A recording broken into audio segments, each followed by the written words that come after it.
Сәлем достар. Бүгін біз тұшпара, яғни пермен дайындайтын боламыз. Ол үшін біз тартылған етімізге тұз, бұрыш қосып араластырып аламыз. Ең алдымен біз қамырымызды дайындап аламыз. Ол үшін өзіңіздің қалағаныңызша жұмыртқа қосуыңызға болады. Мен суға тұз салып алдым. Енді қазір бірінші жұмыртқаны салып, сосын тұзды суды жаймен қосып араластырып отырамын.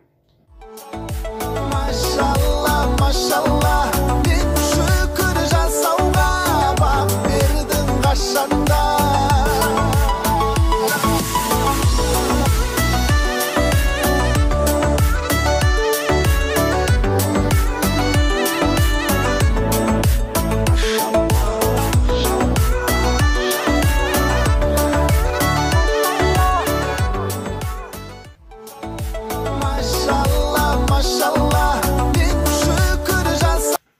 Қамырымызды әбден илеп 20-25 минутқа демалдырып қоямыз. Оған дейін біз фаршымызды дайындай береміз.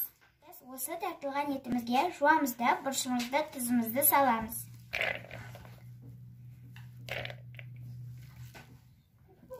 Мен әзірге қамырды илей алмаймын. Сондықтан қамырды менің анам илейтін болады.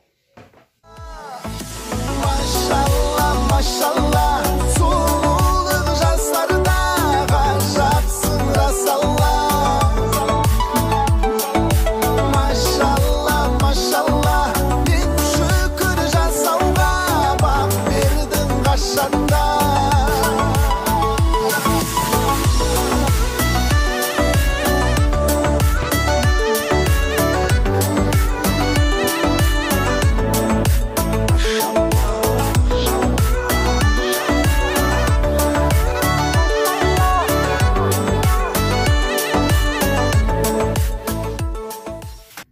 Қамырымыз жайылды. Енді өздеріңізге ыңғайлы заттармен кесесіздер. Мен қақпақпен кесетін боламын.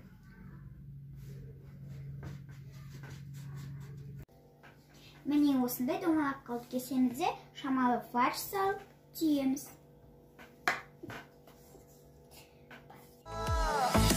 Машалла, машалла, сұлулық жастарда ғажапсың расалла.